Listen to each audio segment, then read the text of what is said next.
Okay, gentlemen, tonight's class is being sponsored by the Lib family. לעילוי נשמת חנוך בן שמעון, רוח אדוני תנחנו מגן עדן. So we're studying Parshat Shemot. B'simanat Tava. I came tonight to reveal a very, very big secret. A lot of depth in this week's parasha. I decided to focus on one item. Before we get into the depth, however, we have to do a warm-up. You can't go inside the gym and just go straight for the bench press and go for the 500. You have to warm up first. You have to get the blood flowing inside the muscles. So, with that being said, we read the first pasuk, or the first couple of pasukim.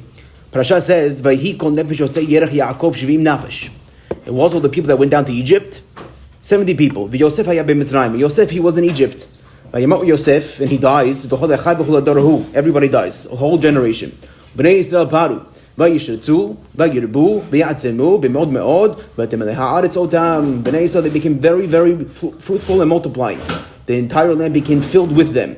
Rashi says, why did you have to tell me that Yosef was already in Egypt? V'halohu b'nav hayu b'chlal shiv'im. Meaning to say that Yosef, he's already including the 70. So why did you tell me that it was 70 people who went down to Egypt and Yosef was in Mitzrayim, but he was already part of the 70? Says Rashi, do we not know he was already in Egypt? He's been there for the past 22 years.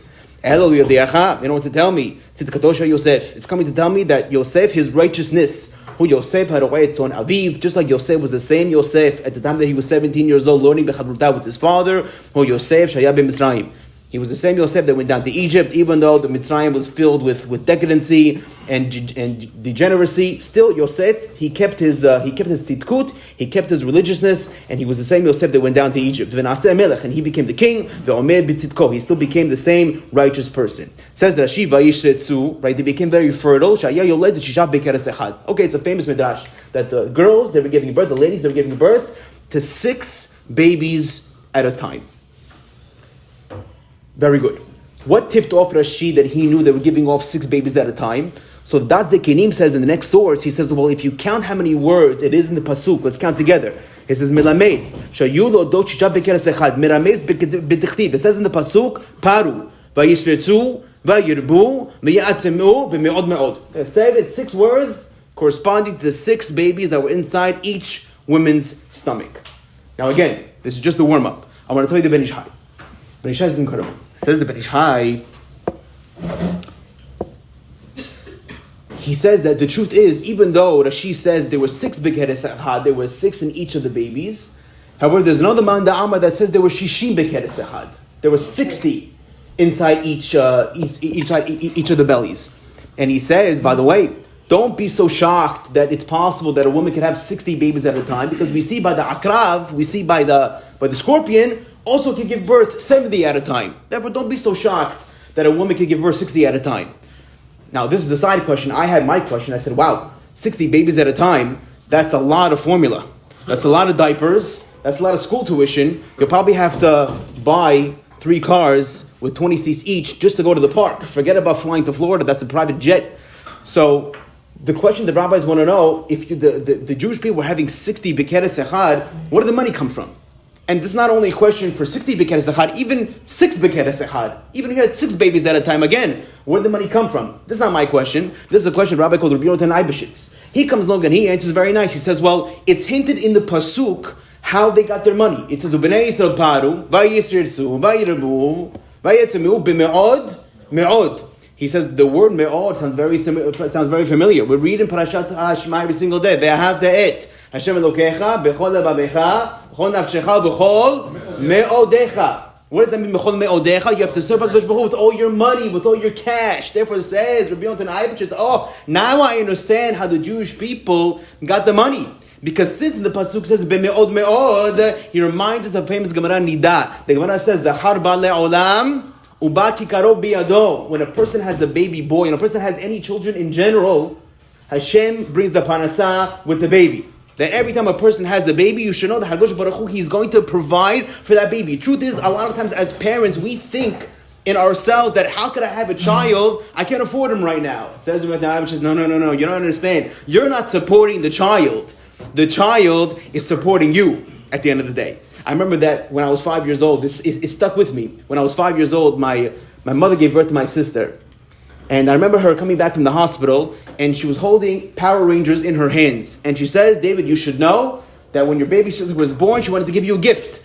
And it was born with her Power Rangers. She wanted to give you as a gift. And I thought that was so thoughtful that my sister was born with Power Rangers. If I could go back in time, I could tell my mother, yes, even though she was born, even though you lied to me, it was a hoax, it wasn't really Power Rangers, the truth is she was probably born with a ma'atafa in her hand. She was holding an envelope, and that envelope contains all the money that a baby is going to be supported without throughout the whole life. Therefore, it says, don't ever think. I remember when I was in Israel studying in yeshiva, one of my rabbis, Rabbi Berkowitz, he always said that when a person comes along and he says that he comes to complain to the rabbi and he tells him that I cannot have children right now because I have no way to support. He says that's considered a lack in emunah. A person that comes along and says I cannot afford a child right now is considered lacking in faith of God. Because if you really had a faith in God, you would never say I cannot afford a baby, because that's not how the world works. When Hashem gives you the baby, He also gives you the parasat to go along with it. Therefore, yes, even though it was shisha bekeres echad or shishi bekeres echad, whether it's 6, whether it's 60, at the end of the day it says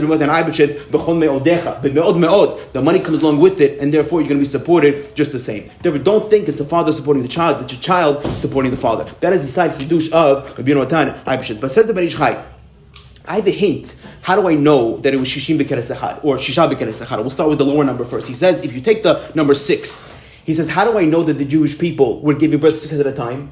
Because the pasuk says later on in the Torah, it says, Kasher Yanu Otam, Ken Yirbe, V'chen Yifrotz. That as much as they worked the Jewish people, kasher ya'anu otam, just as much as they tortured the Jewish people, ken yirbe v'chen yifrotz. That's how much they were multiplying. Says the Ben Ish Chai, the word ken yirbe v'chen yifrotz, that they became multiple, is going back on the word of kasher ya'anu. And how many days of the week did the Jewish people suffer for? How many days did they work during the week?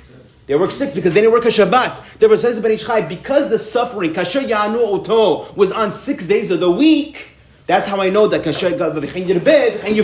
that's going back on the 6 days of the week. Therefore, says the Ben Ish Chai, I know that they were giving birth 6 days of the week out of the 6 days of the week connected the 6 babies that we're having inside the keres. That is a bracket hadush from the Ben Ish Chai. Where it says the Ben Ish Chai. Now I know, by the way, that gives me a hint of how is Shishim Bekeres Echad. 60 in one betin. How does he know?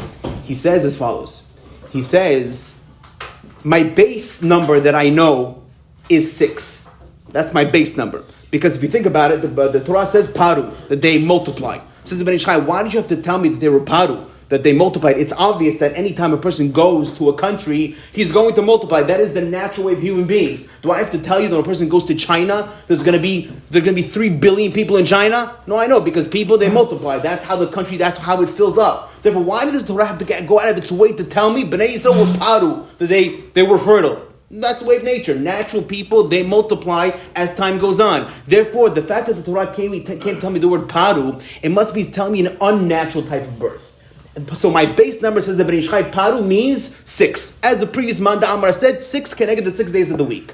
Oh, therefore, says the Ben Ish Chai, if my base number is 6 and paru means 6, listen to the following. He says the words vav. Anytime there's the word vav between a word, it's coming to add on the previous number.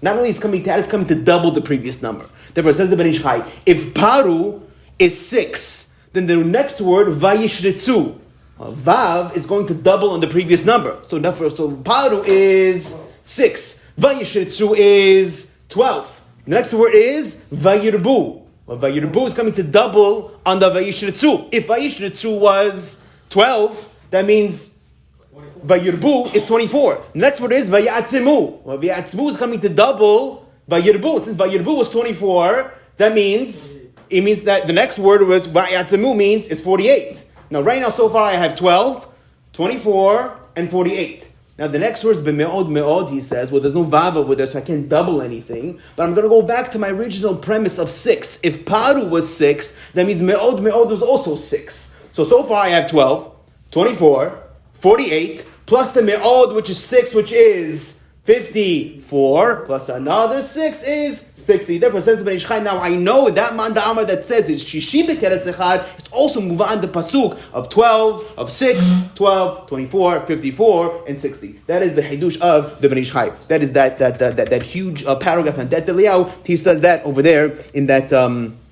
in that piece over there. Now, that was the warm part of Rabotai. I'm sure that the blood is in our bones. Now we can continue. Pay attention. The Gemara says in Sotah, in the next source, on Daf Yud Aleph, the Gemara says, the moment the Jewish girls, you have to know, back in the day in Egypt, the men, they did not want to impregnate their wives. They said, why should I bring more children into this torturous society where at the end of the day, my children are just going to end up being slaves to Paro? Therefore, they didn't want to be with their wives at all. Therefore, the wives, they said to themselves, well, we know one day from tradition, we know that Hashem is going to redeem the Jewish people. If we have no kids, then there's not going to be any nation to redeem. Therefore, the Gemara tells us they romantically went to their husbands, and from that romantic situation, they became pregnant. They came home, says the Gemara, and the moment it came for them to give birth, they would give birth under the apple tree. It says the Ben Ish Chai, this is very, very significant, the fact that it was under the apple tree, because the apple tree has three things. Apple tree, it looks good, it smells good, and it tastes good. It smells good, looks good, and tastes good. Therefore, says the Ben Ish Chai, it's befitting that the woman gave birth under the apple tree, because just like the apple tree has three characteristics in its form, so to the Jewish people, we're a nation of three. Number one, he says that our neshamot, we have three parts of our neshama. We have nefesh, we have ruach, and we have neshama. The goyim, by the way, they only have nefesh. Therefore, the Jewish people, the fact that we have three parts of neshama, therefore the Jewish woman, they gave birth under the apple tree that has three parts, or three characteristics to the apple.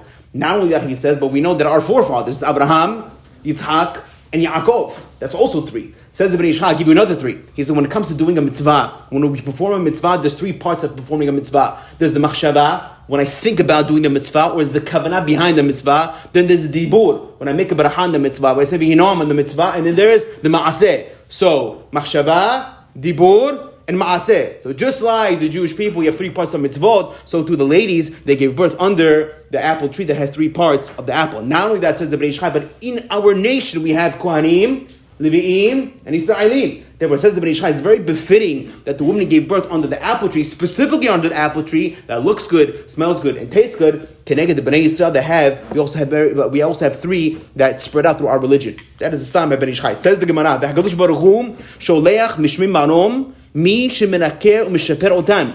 HaKadosh Baruch Hu, he sent angels that would take care of the Jewish people. These babies that were just born inside the field, somebody would straighten them, somebody would take care of them. Just like a maidservant or mother that would smooth out the babies. And HaKadosh Baruch Hu, he provided for these children two rocks. One rock of oil and one rock of honey. And they would lick it, and that would support them. Once the Egyptians realized that the Jewish women were giving birth many babies at a time, they came to kill them. And a miracle happened. They were swallowed by the ground. The Egyptians, they would bring hodeshim, they would bring oxen in order to plow the ground. And after the Egyptians would leave, the Jewish babies, they would sprout forth from the ground. After they were raised by angels or by Hashem, they would come back in packs to their homes. When Hashem revealed himself at the river in 2 weeks of time, by the Yam, they right away they recognize Hashem first, because Hashem raised these children himself. When a person points, he says the word Zeh. When they saw God at Yam Suf, they recognized that this was the person that raised them throughout all those years when they were in Egypt. Zeh Eli Vanavehu. They pointed and said, this is the God that raised us. Now, Rabotai, I have a very simple question. Before the question, I'll tell you what the Tur says. The Tur says, now I understand the Pasuk. When the Pasuk says, Paru, Vayishretzu, Vayirbu, V'ya'atzemu, B'me'od me'od, B'zchut, what was that? How could the Jewish babies survive in Egypt if you had Lahavdil, Nazis in the Holocaust? They would look for children to kill them. So how could you have so many children in Egypt if the Egyptians were looking to kill them? In the Pasuk it says, V'ya'atzemu, V'yarbu, how could that be? You're looking to kill them. The answer is, V'temeleh ha'aretz otam. Because the land, it became filled with the Jewish babies. And since they were able to hide in the land, that's how the Tur says they were yotzeh, they were zocheh to paru. Because if it wasn't without Vatemelech haaretz, there would be no paru vayishtetzu. It was because the fact they were swallowed inside the ground, that's where they were saved. Now let me ask you a very simple question. HaKadosh Baruch Hu has many ways to save the Jewish people. Many ways. There could be hundreds of miracles that he could have performed. And I'll give you a cloud, I'll give you a rule. When Hashem makes a miracle, he doesn't usually like to change Mother Nature. He likes to leave Mother Nature in its place and perform a miracle in a different way. Therefore, my question is, HaKadosh Baruch Hu, you could have saved these babies many, many ways. Why did you specifically decide to save the babies as they were swallowed in the ground? Make it as if the Egyptians, as they were looking for the babies, they missed the babies. Maybe they saw something else. I don't know if you guys noticed, but in WhatsApp, the groups, it's going around a story. I think I read it last week, that a rabbi told a story that happened on October 7th. The rabbi said that Hamas, Yimach Sheman, they had a special terrorist brigade that was going to not only kill the Jewish people of the towns, but they were specifically going to a yeshiva where the boys are learning Torah. The plan was they were going to send a special armed terrorist group to the yeshiva and kill all the boys as they were learning. Now, listen to the story that he tells. He says that as they were getting to the doors of the yeshiva, the plan was to leave 2 terrorists in the front, 2 terrorists in the back, so nobody escapes, and just go inside and just begin firing. But all of a sudden, by the way, they captured the terrorist that was supposed to be, and they interrogated him. This is the story that he told over to Shin Bet, to the Israeli Mossad. He said that as we got to the yeshiva, he said the head terrorist, he waved us off. He told us to go back. He told us no reason to go to the yeshiva. So we asked them, what are you doing? Why don't we go to the yeshiva? He said, you can't tell? The yeshiva is in flames. The yeshiva is on fire. We don't have to go and kill them because the yeshiva is on fire anyway. So the rabbi telling the story, he said, by the way, the yeshiva was never on fire. There was no flames. There was no nothing. Kanireh. Again, I have no idea if this is what really happened, but he said that when he got to the yeshiva, he saw the yeshiva up in flames. But there was no flames, there's no fire, there was no nothing. It must be that HaKadosh Baruch Hu made a miracle. He put it in his eyes that the yeshiva was on fire just so he would leave the moshav and not harm the yeshiva at all. So therefore, back to my question, Hashem, you have a lot of ways of saving the Jewish babies. Make it as if, as the Egyptians were going to kill the babies, they didn't see anybody, even though they were really there, and they just left. Why did Hashem make it specifically that the babies had to be swallowed inside the ground? You understand my question? Yeah. Very good. Now, I have to tell you a secret. This is coming from the Haidah. The Haidah, he comes along and he says, if you look inside the Haidah, Nachal Kidumim, Parshat Noach, he says, Ki Noach, because the famous character called Noach, Nitgalgel B'Yosef, or Noach, he came back as a Gilgul in the body of Yosef. How do I know this? He quotes the Rama Mipano that says this was the Gilgul. And he says, what was the fixing of Noach that he needed? Just like Noach, when he got off the boat and he got off the teva, the first thing that he did was he planted a vineyard and he got drunk and he became exposed. Therefore,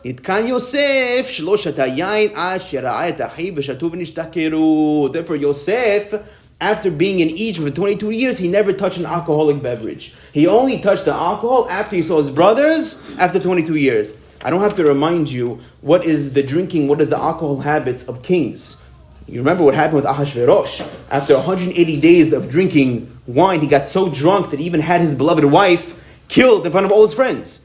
I read an article recently that Richard III, every single night, his minhag was he used to drink an entire bottle of vodka. This was the minhag of emperors and kings. Therefore, Yosef, at this point, when he saw the brothers, he was already 9 years as being king. And yet Yosef said, I must make the tikkun over Noach. Just like Noach, the first thing he did when he got off the table was that he drank. Says Yosef, I must fix that sin of Noach, and I must refrain from yayin until I see my brothers. And if you look throughout literature, says the Haidah, there's a lot of similarities between Yosef and Noach. He says that when Noach, it says by Yoled Noach, Shoshla Banim, that Noach had 3 boys, at Shem, at Ham, at Yafet. Says the Haidah, the Arizal, that in plural, in Hebrew, the way you say the word children is Banim. But in singular, how do you say Banim? Ben. Very good. And for all those who bid on the Aliyot and the Sefer Torah and Shabbat, Ben is Bigematria 52. Hazak Baruch. Therefore, you have Ben, you have 52, but it's times 3. Because it's Ben, it's Shem, it's Ham, and it's Yafet. What's 52 times 3?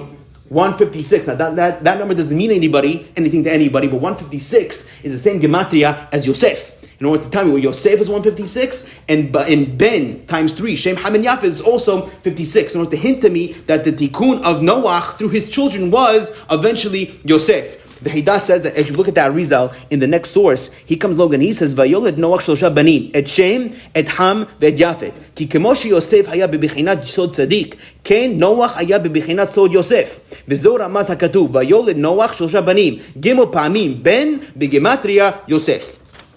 The Hida explains that a little better. He says that in the realm of Kabbalah, when a person wants to refer to a Gilgul, the first Gilgul of a person, it's referred to in Kabbalah as the word Av. That's like the father. That's like the original neshama of a person.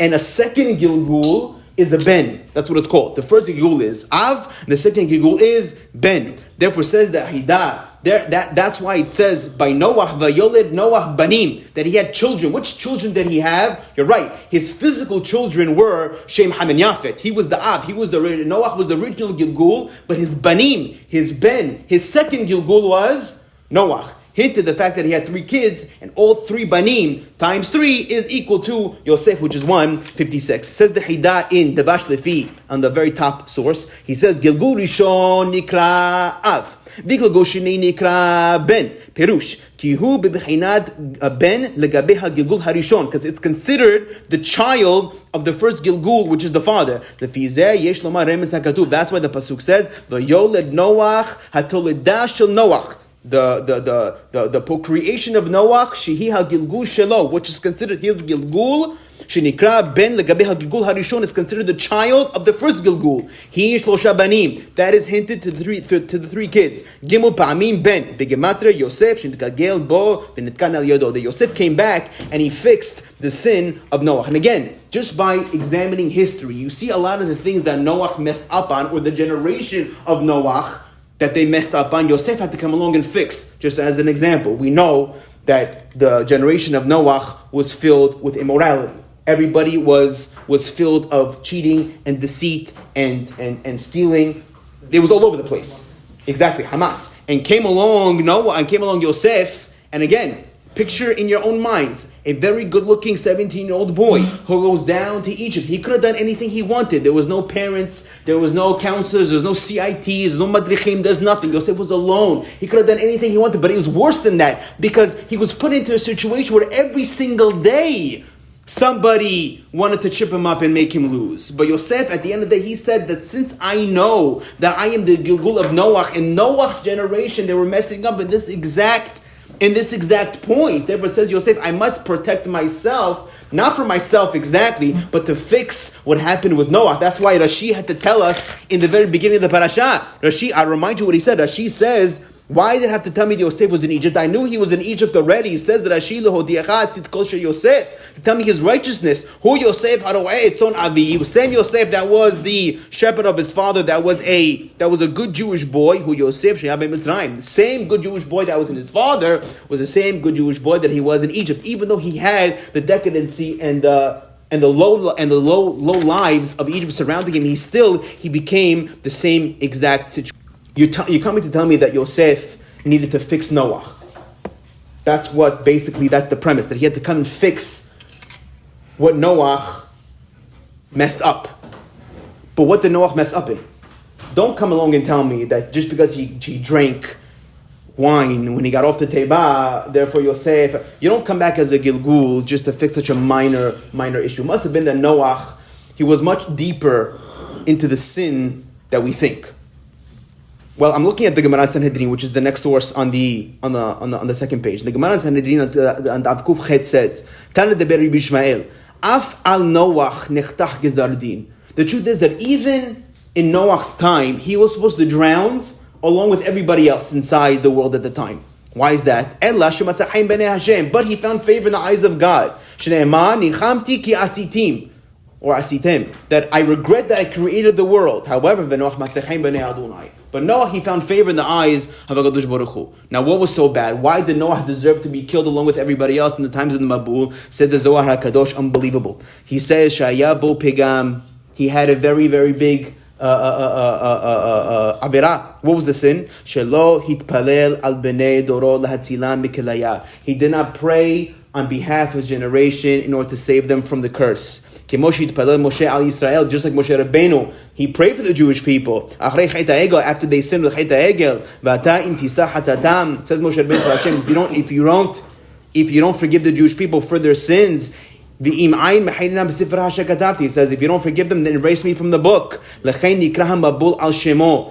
Mabul, if you look in Tanakh, or if you look in Nach, in the very same haftarah that we read in Parshat Noach, it calls the Mabul Kimei Noach Zotli. It calls the Mabul the waters of Noah, Hurricane Noah. Just like we have Hurricane Sandy and Hurricane Katrina, so too we have what's called Hurricane Noah, because Noah was at fault. Says the Zohar Kadosh, "L'chein nikra mabul al shemo shel Noach, kemo shekatuv ki mei Noach zotli asher nishbati ma'avor mei Noach od al haaretz." Therefore, says the Zohar, I learned a very big musad. The reason why Noach had to have a tikkun, the reason why Noach needed a fixing, his whole pegam, his whole averah was that he did not rebuke the people of his nation. He had a chance. I think I said this back in Parshat Noach, that even the most boring rabbi can have at least one person attend this class. I don't think there's any rabbi, no matter how boring he is, there's at least one guy sitting there. However, Noah, you had 120 years, you were building the Teiba. You couldn't say anything, you couldn't register one person on the Teiba. You couldn't tell the people, Hashem is about to destroy the world, make teshuvah. The fact that he didn't rebuke the Jewish people, or any of the people at the time, there were no Jews, but any of the people at the time. Therefore, says the Zohar, that's why he was hayav. That's why he was supposed to die along with everybody else. Because at the end of the day, he did not rebuke when he had a chance. And now look at Yosef. Yosef comes along and he says, well, if I'm the tikkun of Noach, then I have to begin rebuking people. Now, as a regular 17-year-old child, he didn't know how to rebuke. Therefore, he came and tattletaled on his brothers. Abba, the brothers are not eating kosher meat, they're not doing this, they're not doing that. His kavanah was correct. He wanted to rebuke because he knew he was the tikkun of Noach. He just didn't know how to do it. All of a sudden, many years later, 22 years later, he sees the brothers in front of him. And he says to himself, now is my chance to give the rebuke in order to fix the tikkun of Noach. I must rebuke them somehow. So what does he do? But he says, at the same time, I can't come along and tell them I'm Yosef, because that's going to blow my cover. So how do I do it? So he came along, he made up a whole ruse. He hinted to them. He told them, Meraglim atem. You guys are spies. Now, I always had a question. I said, I don't understand. You guys are spies, but they're not spies. And not only that, but if your father, if Yaakov Avinu was called Ish Emet, Titain Emet Yaakov, he's the most honest and trustworthy person you could find, I'm assuming that the apple didn't fall too far from the tree. And therefore, Yosef has to be like his father. Just like his father is Emet, Yosef is Emet. So how can you come along and say, Meraglim atem, you guys are spies? Well, you're not spies. You know they're not spies. So what are you coming along and telling they're spies if they're really not? Unbelievable Parshat. The word Meraglim, which literally means spies, is actually Rosh Tevot. Listen to the following. Meraglim is me Rachel ganaftem la Yishmaelim machartem. Meraglim me Rachel ganaftem la Yishmaelim machartem. That he was giving him a very, very strong hint. Even though you're not spies, because you can't say spies, they're not spies, not lying. He was telling them that you guys stole me from Rachel and you stole me down to the Arabs in Egypt. That's what he was telling them the whole time. And therefore, he had to make up a whole ruse. He had to come along and tell them, you stole the money, you stole the cup, you put it inside the bag, go get Shimon, go get Binyamin, go get your father. Why is he driving them so crazy? Leave them alone. Why is he driving them so crazy for? The answer is because he was trying to get a rebuke into them so they could come along and finally admit, which they did, by the way. His plan worked. After driving them crazy so much, the Torah says they came along, the brothers, and they said the words, Aval Ashemim Anachnu. It is our fault. The reason why this is coming upon us is because we sold Yosef. Therefore, finally, after this whole driving them crazy with the Shimon and the bag and this and that, Meraglim, he was trying to give them rebuke, and finally the rebuke worked because they came along and said, Aval Ashemim Anachnu. However, says the rabbis that Yosef didn't only want to rebuke his brothers. You can't just work that you have to fix Noach and only rebuke 11 or 12 people or 10 or 11 people. You have to rebuke the generation. So what did he do? Yosef, he knew that coming down to Egypt is a place of immorality. Therefore, he says to himself, how am I going to rebuke the people? If I come along and I'm going to yell at them and I'm going to tell them, this place is not for you, you don't belong here, it's not going to help anybody. Trust me, I know. As director of a bunch of teens, I know if I come along and I yell at them, or even forget the teens, even as a father, you can't come along and you can't tell your kids you're doing wrong. They're not going to listen to you. How do you change a person? Rabotai, how do you change a person? By changing yourself, by acting as an example.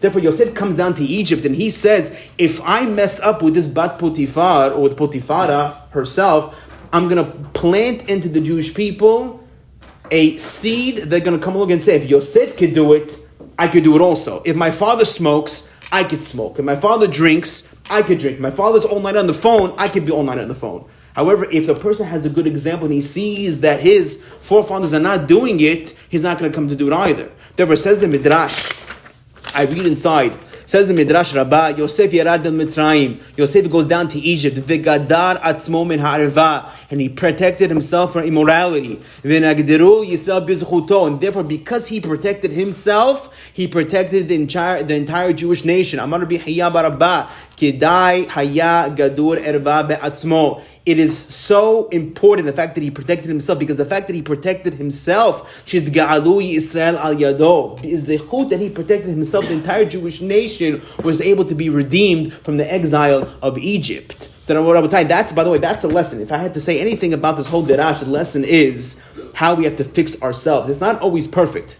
We can't always be perfect, but we have to at least try. I always tell you many times that a person, even if he's not in a position to give rebuke to others, the fact that you're changing yourself is something that's considered unbelievable. The fact that right now you come along and you're learning on a Thursday night, who knows what kind of Bar Minan we're protecting the Jewish people from outside. Kol Yisrael Arabim Zeh Lazeh.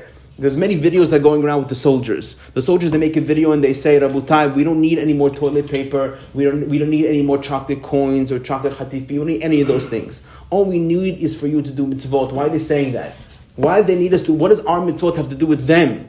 The answer is because when we do mitzvot, when we perfect our service to God, it protects them as well, because all Yisrael are considered connected. And therefore, yes, even though I might not have an influence on somebody else, but the fact that I'm protecting myself and perfecting myself, it goes on other people as well. Therefore, Yosef, the fact that he protected himself in Egypt, it protected the entire Jewish nation. The fact that he did that, that's why Bnei Yisrael, at the end of the day, they got out of exile. Now, Rabotai, now we understand the words of the Zohar. Because Noah didn't do the same thing, because Noah didn't do anything to help his generation, that's why he was hayav to die, along with everybody else in the Mabul. You see how heavy the Torah considers a person in the position that influence and doesn't take advantage. Says the Zohar, Noah, you were in the position of influence. You could have influenced hundreds of thousands, if not millions of people, and you decided not to. Therefore, says the Zohar, that's why Noah was considered part of the original curse of Mabul. However, the fact that Yosef fixed it, it saved Noah. Because Yosef was rebuking his generation, he fixed Noah. Now, how does that help? How if Yosef was rebuking people hundreds of years down the line, how does that affect Noah from being saved? At the end of the day, Noah didn't save anybody. So why does Torah have to go out of its way to tell me, but Noah matzachem b'nei Adonai, Yosef fixed Noah, but Yosef is many years after Noah. So what zechut did Noah have to be saved if at the end of the day he didn't rebuke his generation? You didn't do it, therefore you have to die.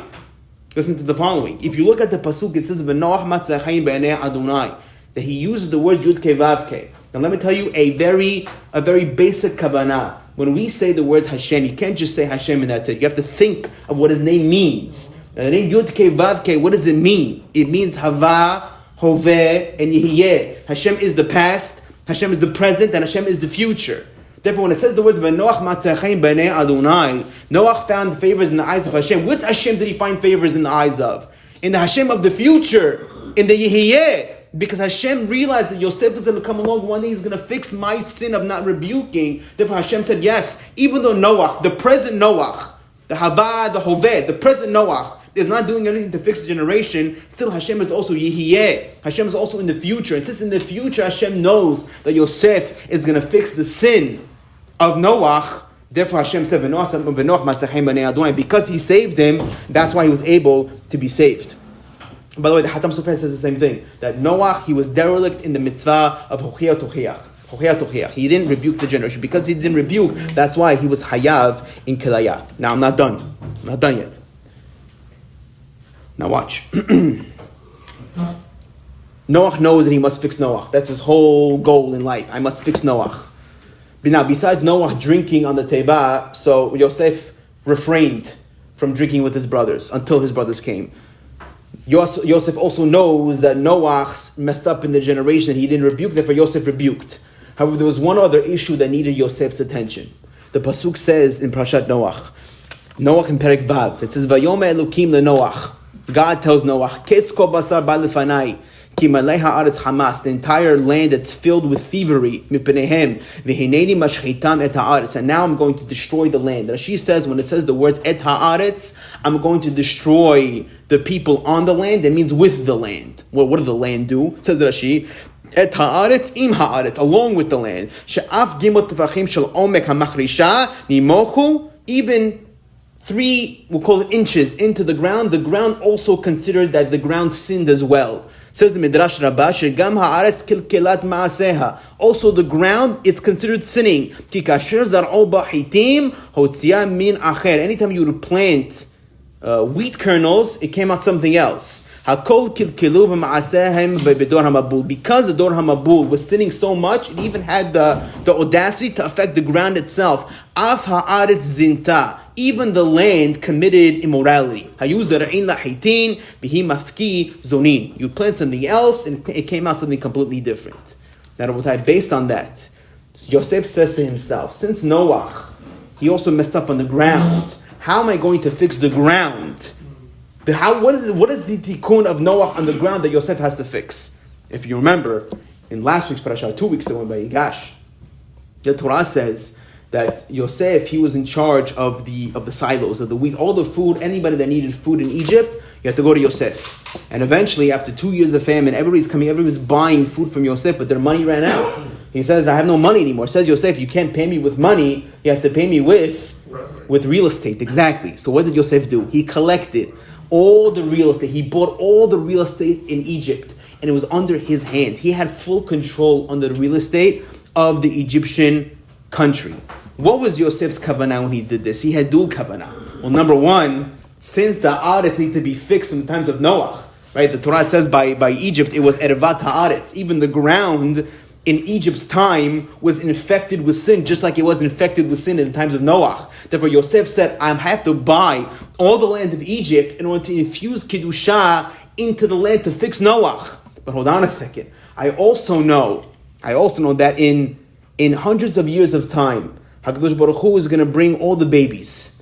And the babies are going to be saved by being swallowed inside the ground. That says Noah, I don't understand. If the ground is considered compromised, if the ground is considered corrupt, then what's going to happen? It's going to swallow the Jewish babies inside the ground, and the babies are going to become corrupted as well. Therefore, I have to buy all the land myself, and I have to infuse it with Kiddusha of Yosef. Number one, to fix Noah. And number two, to save the babies, so when they go inside the ground, they have a place, they have a cushion where they can learn and they can grow. Otherwise, if they get swallowed by corrupted ground, you didn't do anything. Now, the fact that they're swallowed inside the ground, what does that help them?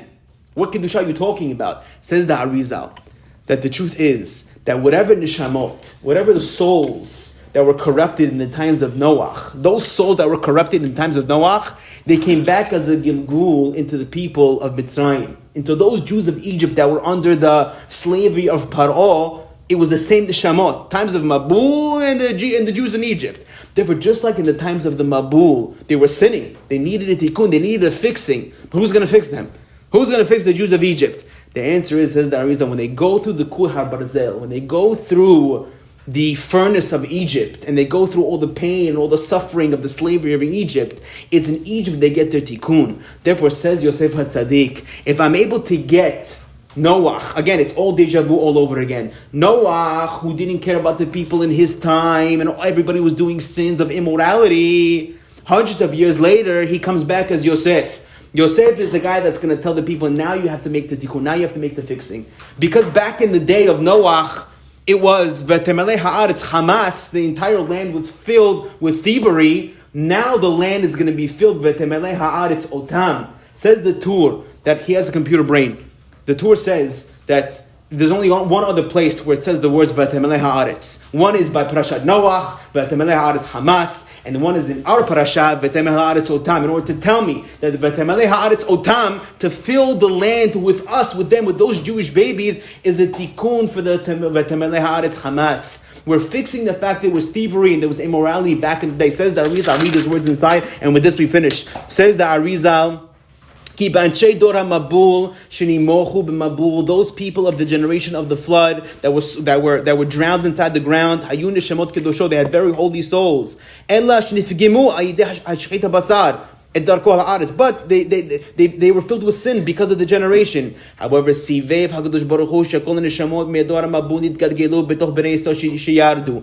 made it the same neshamot when the times of the Mabul came back to Bnei Israel in the time of Mitzrayim.